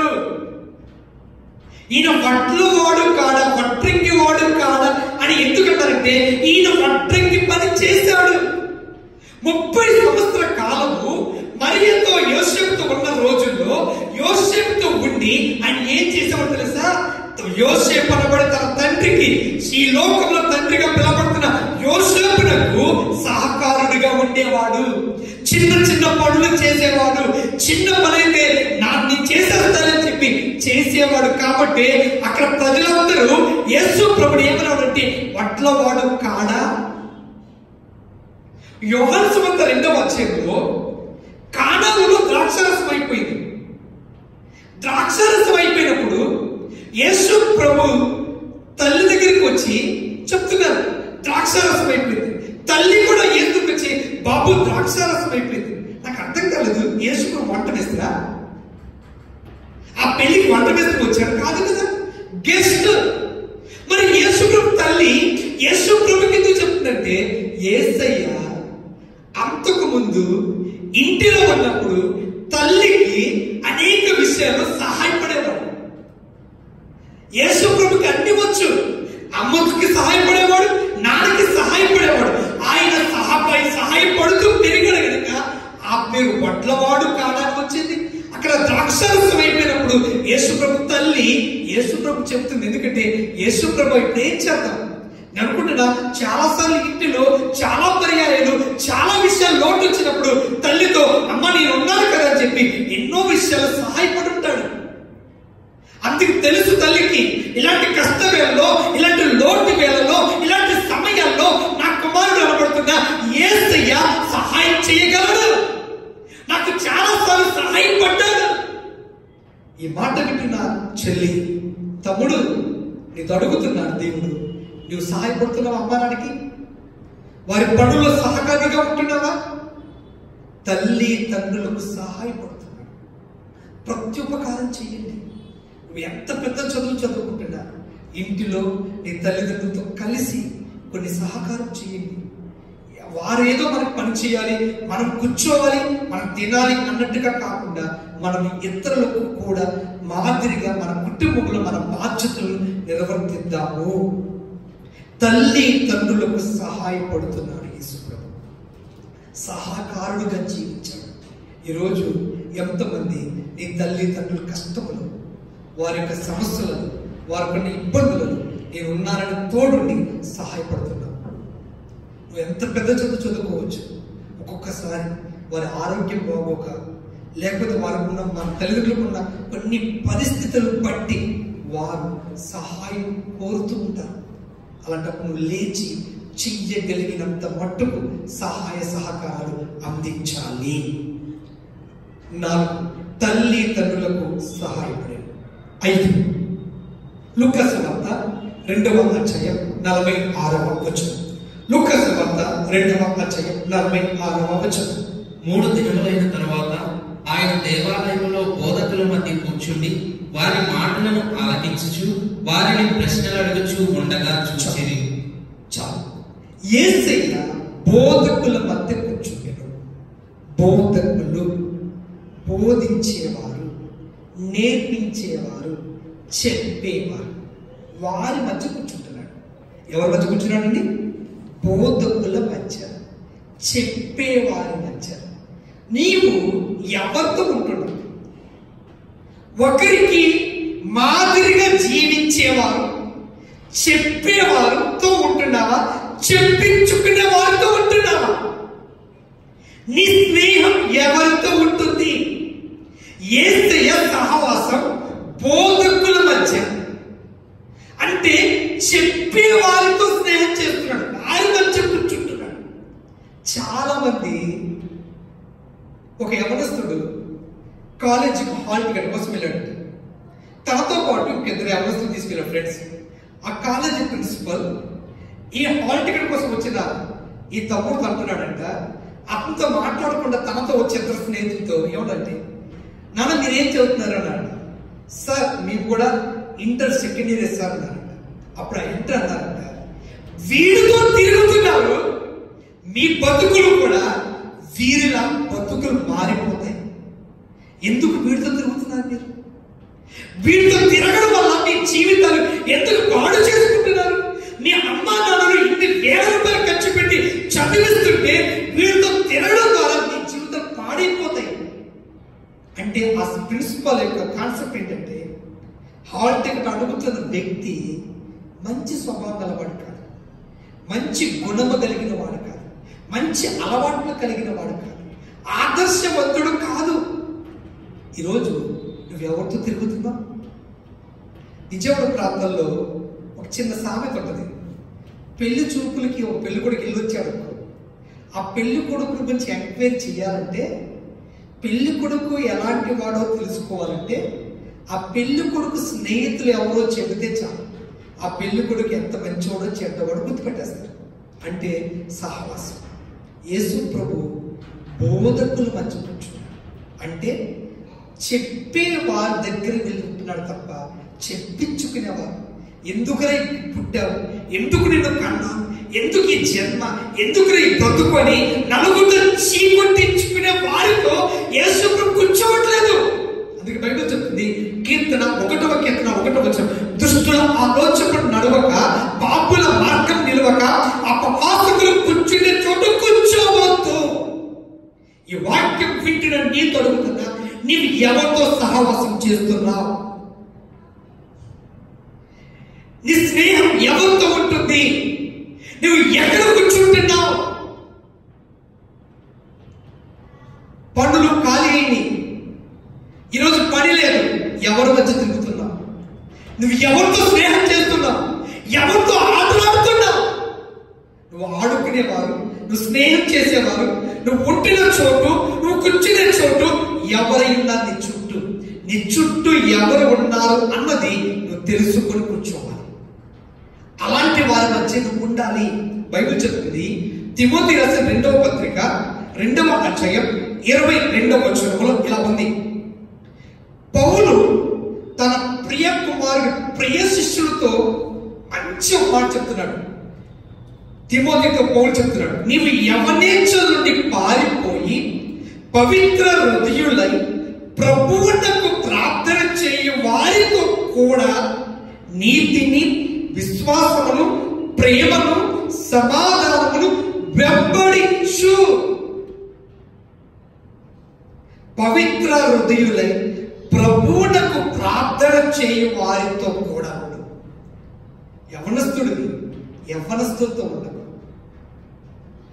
మన మందిరంలో యవనస్తులు ఈ పరిచయం ప్రారంభించి 10 సంవత్సరాల కాలం అయింది. మొదటి ఒక తరం వచ్చింది, దేవుళ్ళు సాగుతున్నారు. వారి వెనక ఒక తరం బయలుదేరింది, వారు ప్రభులు బలంగా సాగుతున్నారు. ఇప్పుడు 3వ తరం వెంబడిస్తుంది. కానీ 3వ తరమును చూచి ఒక దైవజనుడిగా నేను అంత సంతృప్తిగా ఉండదు. లేదు, కారణం తెలుసా? వారు మొదటి తరం వారు ఏ అవసరం ఉన్నా, ఏ కష్టం ఉన్నా దైవజనుడా అన్నయ్య అన్నయ్య అనుకుంటూ మా చుట్టూ మాతో ఉండేవారు. రెండవ తరం అన్నయ్య అన్నయ్య అనుకుంటూ మాతోనే ఉండేవారు. కాబట్టి వారికి ఏది మంచో ఏది చెడు చెబుతూ ఉండేవారు. ఇప్పుడు మూడవ తరం వచ్చేసరికి వారు దైవజనుడు అక్కర్లేదు, ముందున్న ఆత్మీయ సహోదరులు అవసరం లేదు. వారికి వారి యొక్క స్నేహం, వారికి వారి కొన్ని ఇష్టాలు, వారికి వారే మాట్లాడుకుంటారు. వారి ఆలోచనలు ఏమవుతున్నాయి? అంత క్షేమకరమైన ఆత్మీయ ఆలోచన వాళ్ళు వచ్చారు. కాబట్టి ఒక ఆత్మీయ సంఘ కాపరిగా, తండ్రిగా వారి అలవాట్లు చూసి, వారి నడవడికను చూసి అంత తృప్తి పడలేకపోతున్నారు. ఈ మాట ఎందుకు చెప్పాడు తెలుసా? మనం ఎవరితో సహవాసం చేస్తున్నాం? ఈరోజు ఒక్కసారి నీ గుండె మీద నీ గుడి చేయి పెట్టుకుని పరీక్షించుకో. నువ్వు తిరుగుతున్న స్నేహితులు వాళ్ళ పేరెంట్స్ చేత నాలా ఇలాంటి కుమారులు కలిగినందుకు ధన్యుడని వారు సంతోషపడుతున్నారా? ఆ తల్లిదండ్రులు దుఃఖం పెట్టే వారు ఉన్నారా? వారి చదువులలో కానీ, వారి పనుల్లో కానీ, వారికి ఇచ్చిన బాధ్యతల్లో కానీ, వారు ఉన్న చోటు కానీ మంచి సాక్ష్యాన్ని కలిగి వారు 10 మందికి చెప్పిన వారుగా, ఆదర్శవంతముగా ఉంటున్న వారితో స్నేహం చేస్తున్నావా? చెప్పించుకునే వారితో తిరుగుతున్నావా? నీ సహవాసం ఎలా ఉంది? యేసు ప్రభు సహవాసం బోధకుల మధ్య కూర్చుండెను, బోధించే వారితో తిరుగుచుండెను, వారి మధ్య ఉన్నాడు. నువ్వు ఎక్కడ ఉన్నావని ఒకసారి పరీక్షించు. దేవుడు మనకి ఇచ్చిన ఈరోజు అవసరం యేసయ్య మానవారికి చూపిన మాదిరి లేక అడుగుచాడు. ఒకటి, ఆయన చేసి చూపించిన మాదిరి నువ్వు చేయగలిగితే ఆ దేవుడు చేసిన గొప్ప యాగఫలం నిత్య రాజ్యం చేరగలరు. ఒకటి, ఏ మంచి లేని స్థలంలో పెరిగినప్పటికీ చెడ్డ పేరు రాకుండా మంచివాడిగా పెరిగాడు. 2, జ్ఞానముతో నిండుకున్నాడు. చదువును, జ్ఞానాన్ని పెంపొందించుకున్నాడు. అక్కర్లేదు అన్నమాట తప్ప. 3, తల్లి తండ్రులకు లోబడి పెరిగాడు. తల్లి తండ్రులకు లోబడిన వారి ఆశీర్వాదం ఎంత గొప్పదో నేను చూడగలను, ఎన్నో సాక్ష్యాలు చెప్పగలను. 3, తల్లి తండ్రులకు సహాయపడుతున్నాడు. నువ్వు చేతనైతే ఎంత చదువుకుంటున్న వాడమైనా నీ తల్లిదండ్రులకు సహాయపడు, వారికి సహకారుడిగా ఉండు. వారి కష్టాల్లో, వారి చిన్న చిన్న పనుల్లో కూడా సహకారిగా ఉండు. రేపు నీ పిల్లలు నీకెంతో సహాయపడతారు. 5, బోధకుల మధ్య కూర్చుంటాడు. చెప్పే వారితో స్నేహం కానీ చెప్పించుకునే వారితో స్నేహం కాదు. ఈరోజు మనం అటువంటి సాక్ష్యాన్ని కలిగిన, మంచి సాక్ష్యం కలిగిన వారితో స్నేహం చేద్దాం, సహవాసం చేద్దాం, దేవుని పోలి నడుచుకుందాం. దేవుని మాటలను దీవించడం గాక. ఆమేన్. కళ్ళు మూసుకుందాం, ప్రార్థన. ప్రేమ నమ్మకమైన మంచి దేవా, నీవు మేమందరం త్రోవ త్రొప్పి తిరుగుచుండగా నిజమైన త్రోవను, మార్గాన్ని కనపరచుటకు, చూపించుటకు శరీరధారిగా, మానవాళిగా ఈ లోకానికి వచ్చి నీవు నడిచి చూపిన అడుగు జాడలలో నడిచిన ఎడల నీవు వెళ్ళిన అనిక్షరాజ్యములు మాకును పాలు పొందగలమని నేర్పించావు, బోధించావు. ఈ ప్రతి మాట ఆచరణీయమై ఆశీర్వాదములుంది. గొప్పగా నిన్ను మహిమపరచు ఆధిక్యత మా అందరికీ దయచేయమని యేసు ప్రభు పేరిట అడిగి వేడుకొనుచున్నాము తండ్రి. ఆమేన్. యేసు రక్తమే చేయం, ప్రభు యేసు రక్తమే చేయం, సిలువ రక్తమే చేయం, అపవాది అంత నాశనం.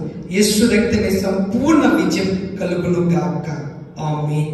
మన తండ్రి అయిన దేవుని ప్రేమ, ప్రభువుని యేసుక్రీస్తు కృపయు, పరిశుద్ధాత్మ అన్యోన్య సహవాసం ఇప్పుడు ఎల్లప్పుడు నిరంతరం సదా తోడై ఉండి నడిపించును గాక. ఆమేన్. ఆమేన్. ఆమేన్.